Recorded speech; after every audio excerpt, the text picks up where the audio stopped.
Manusia tidak dapat hidup tanpa Tuhan. Itu sebabnya Tuhan mengirimkan Roh-Nya, itulah Roh Kudus, untuk menolong kita, mendampingi kita, dan memimpin hidup kita. Tuhan tahu persis bahwa tanpa Tuhan, apapun yang dikerjakan oleh manusia akan sia-sia, bahkan menuju kepada kehancuran. Itu sebabnya Roh Kudus dicurahkan bagi setiap kita, orang-orang yang percaya kepada Yesus, agar Roh Kudus memimpin kita, mengajar kita, menguasai hidup kita, dan menolong saudara dan saya. Yang menarik, Alkitab menyebutkan bahwa Roh Kudus digambarkan juga seperti anggur yang manis. Saudara sekalian, ketika 120 orang murid Yesus pertama kali dipenuhi oleh Roh Kudus di atas loteng Yerusalem, maka mereka, karena urapan Roh Kudus selain berbahasa roh, tetapi mereka juga bisa berbicara tentang perbuatan Tuhan yang ajaib dalam bahasa bangsa-bangsa yang sedang berkumpul di Yerusalem waktu itu dalam perayaan Paskah dan Pentakosta. Saudara, apa yang terjadi di dalam Kisah Rasul 2 ayat 13? Tetapi orang lain menyindir. Rupanya sindir-menyindir bukan cuma zaman sekarang, sudah sejak zaman dulu, saudaraku. Nah, orang-orang banyak yang kaget itu mereka menyindir, mereka berasumsi, mereka menganggap bahwa lihat mereka 120 orang murid Yesus sedang mabuk oleh anggur manis. Mereka menuduh murid Yesus mabuk oleh anggur yang manis. Akhirnya Simon Petrus membantah, mereka tidak mabuk anggur, tetapi mereka dipenuhi oleh Roh Kudus. Saudara sekalian, dari ayat ini kita belajar bahwa Roh Kudus juga digambarkan seperti anggur yang manis. Lihat dalam Efesus 5 ayat 18. Dan janganlah kamu mabuk oleh anggur, tetapi karena anggur menimbulkan hawa nafsu. Tetapi hendaklah kamu penuh dengan roh. Jangan mabuk oleh anggur dunia, tetapi hendaklah kita penuh dengan roh. Rohnya besar, ini adalah Roh Kudus. Hendaklah kamu penuh dengan Roh Kudus. Dalam The Message Bible dijelaskan dengan kalimat drink the Spirit of God. Minumlah Roh Kudus seperti minum anggur. Roh Kudus digambarkan seperti anggur yang manis. Jangan kita mabuk oleh anggur dunia, tetapi mabuk oleh anggur Roh Kudus.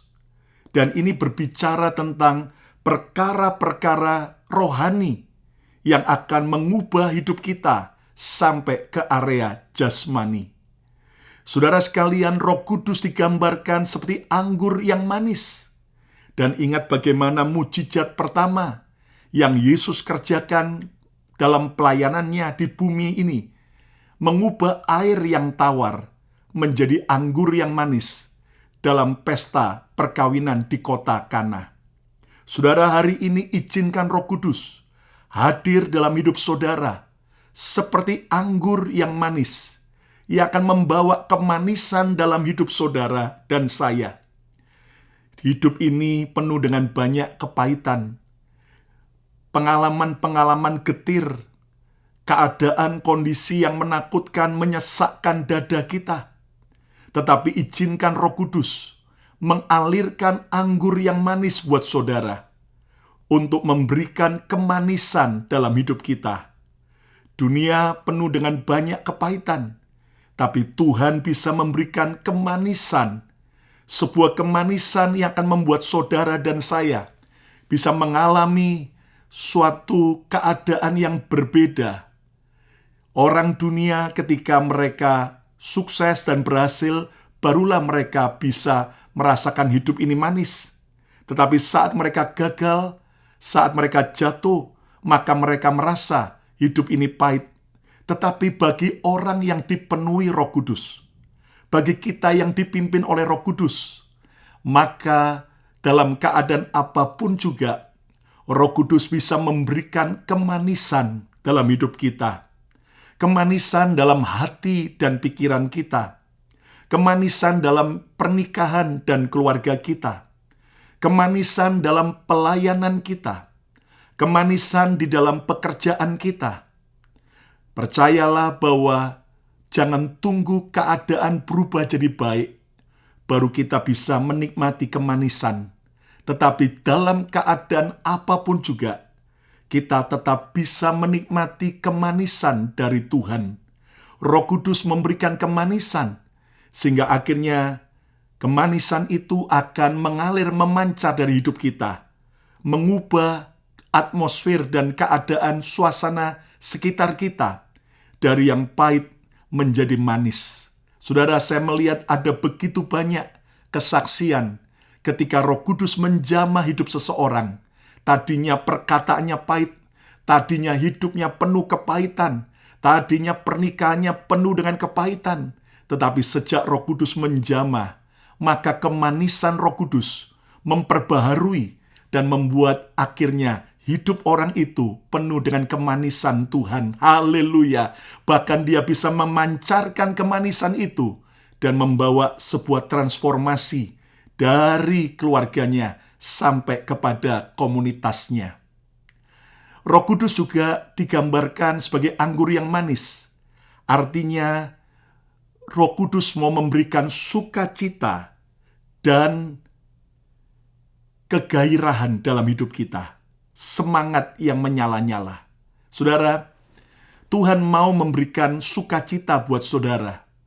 Ganti duka cita. Dalam melewati apapun juga, kita bisa bergembira karena Roh Kudus. Saudara sekalian, lihat bagaimana secara manusia tidak masuk akal ketika Alkitab mengajarkan mengucap syukurlah dalam segala keadaan. Ketika Alkitab mengajarkan bersukacitalah senantiasa. Bagaimana kita bisa tetap bersukacita? Bagaimana kita bisa tetap bersyukur ketika keadaan semakin buruk? Saudara, ternyata karena Roh Kudus, anggur yang manis, anggur yang baru, maka Roh Kudus mampu membuat kita bisa bersukacita. Walaupun dalam keadaan apapun juga, kita tetap bisa bersukacita. Sebab justru sukacita kita itu bukan karena keadaan, tetapi karena Kristus, karena Roh Kudus ada dalam hidup kita. Katakan amin. Saudara, maka sukacita dari Roh Kudus itu akan mengubah hidup kita, memperbaharui hidup kita, dan mengubah atmosfer dan suasana sekitar kita. Saudara, ketika kita penuh dengan sukacita dari Roh Kudus, maka sukacita itu akan menular. Ya, sukacita akan menular. Nah, tularkan sukacita. Jangan tularkan kesedihan. Jangan tularkan perasaan takut dan intimidasi. Hari-hari ini di sosial media, di mana-mana banyak orang menyebarkan ketakutan, intimidasi, ketakutan, kesedihan. Saudara-saudara, mari kita memilih untuk terus izinkan anggur yang baru, anggur yang manis dari Roh Kudus, membuat kita bisa bersukacita. Hati yang gembira, obat yang manjur. Sukacita adalah benteng perlindungan terkuat dalam kita menghadapi pandemik ini, dalam kita menghadapi masalah apapun juga, dalam saat kita menghadapi serangan musuh, yaitu si jahat. Kalau kita terus bersukacita, percayalah, hari depan kita luar biasa. Anggur yang manis juga memberikan kasih. Saudara, Roh Kudus digambarkan sebagai anggur yang manis, anggur yang baru. Artinya memberikan kasih, mengalirkan kasih Tuhan. Karena anggur seringkali digambarkan sebagai kasih, sebagai cinta, love. Saudara sekalian, percayalah, di tengah-tengah dunia yang semakin tawar cintanya, saudara, ketika kita dipenuhi Roh Kudus, Roh Kudus akan mengalirkan anggur kasih-Nya buat kita. Sehingga kita bisa mampu mengasihi bukan hanya orang-orang yang baik dengan kita, tetapi terutama dengan mereka yang menyakitkan kita. Jangan tunggu orang-orang yang melukai kita datang dan minta ampun, minta maaf, lalu baru kita mengampuni. Tetapi Roh Kudus, anggur yang manis itu, justru akan menolong kita bisa mengampuni setiap saat. Orang itu datang minta ampun ataukah orang itu semakin gila. Tapi kita tetap bisa mengampuni. Percayalah bahwa salah satu tanda orang yang dipimpin oleh Roh Kudus bukan penuh kepahitan, tetapi penuh dengan kasih dan pengampunan. Pengampunan akan membuat saudara bisa selaras dengan hatinya Tuhan, karena Tuhan kita adalah Tuhan Sang Pengampun. Hidup penuh dengan kasih akan membuat kita bisa seirama dengan Tuhan, karena Tuhan kita Maha Kasih. Itu sebabnya hari ini, buang semua kebencian, kepahitan, izinkan anggur yang manis dari Roh Kudus, kasih yang sempurna mengalir dalam hidup kita. Yang berikutnya, anggur yang manis itu akan membuat kita bisa terus bergerak. Saudara, kenapa? Karena Yesus mengatakan bahwa anggur yang baru harus ditaruh di kantong kulit yang baru. Kenapa? Karena anggur itu punya daya fermentasi, bergerak, bisa ada gasnya sehingga membuat mulai tempat kantong itu mulai bergerak. Nah, saudara lihat dalam Matius 9 ayat 17. Yesus berkata, begitu pula anggur yang baru tidak diisikan ke dalam kantong kulit yang tua. Karena jika demikian kantong itu akan koyak, sehingga anggur itu terbuang dan kantong itu pun hancur. Tetapi anggur yang baru disimpan orang dalam kantong yang baru pula, dan dengan demikian terpeliharalah kedua-duanya. Anggur yang baru harus ditaruh di kantong kulit yang baru. Kenapa? Karena daya fermentasi anggur itu, daya gasnya, daya geraknya, alkoholnya akan membuat kantong itu bergerak. Dan apakah kantong itu cukup elastis? Ataukah sudah tua, sudah tidak lagi elastis, sehingga pecah? Saudara sekalian, Roh Kudus sebagai anggur yang baru, anggur yang manis, akan membuat kita terus bergerak. Kekristenan adalah sebuah movement. Dan kalau kita tidak mau move bersama Roh Kudus, maka kita hanya tinggal menjadi monumen. Ada banyak gereja, ada banyak pelayanan, ada banyak hamba Tuhan yang dulunya penuh dengan kegerakan Tuhan, tetapi ketika mulai tidak mau bergerak, akibatnya hari ini mereka bukan penuh dengan movement, tapi menjadi monumen. Jangan jadi Kristen monumen. Teruslah bergerak dengan Roh Kudus. Pembaharuan-pembaharuan yang Roh Kudus lakukan. Sebuah terobosan-terobosan yang baru yang Tuhan mau kerjakan. Saudara, jangan selalu mencurigai dengan apa yang Roh Kudus sedang kerjakan. Tapi belajarlah untuk peka. Kemana Tuhan melangkah, kita harus ada di sana. Kemana Tuhan bergerak, kita harus ada di sana. Saudara, dalam pengembalaan gereja, saya hanya belajar melihat kemana Roh Kudus bergerak. Ketika Roh Kudus menggerakkan untuk terjadi revival buat anak-anak muda, kita hanya sekedar bergerak bersama Roh Kudus, taat dalam kantong yang mau terus diperbarui. Tetapi ketika Roh Kudus mulai move dalam memberi makan kepada komunitas, kepada bangsa-bangsa, kami belajar untuk move ke sana. Dan percayalah, ketika Roh Kudus bergerak lagi dalam sebuah aliran-aliran yang baru, kita harus belajar untuk elastis, untuk mau terus bergerak, untuk mau menjadi kantong yang terus diperbaharui, sehingga kita terus penuh dengan anggur yang baru. Dan percayalah, kegerakan akan membawa lawatan Tuhan yang dahsyat. Kegerakan akan membuat Tuhan hadir, membuat apa yang kita kerjakan berbeda, membuat apa yang kita kerjakan luar biasa.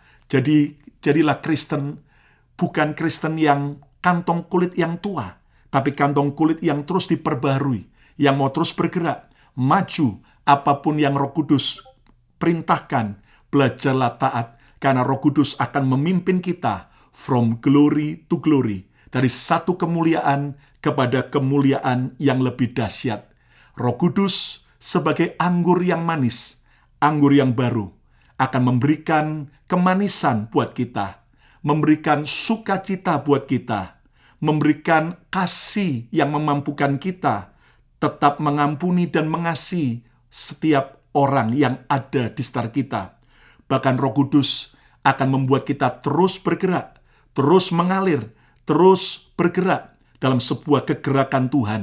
Ingat, ketika Anda terus berada di mana Tuhan berada, hidup kita akan berkembang, berbuah secara ajaib. Selamat menikmati anggur yang baru, anggur yang manis dari Roh Kudus setiap hari. God bless you all.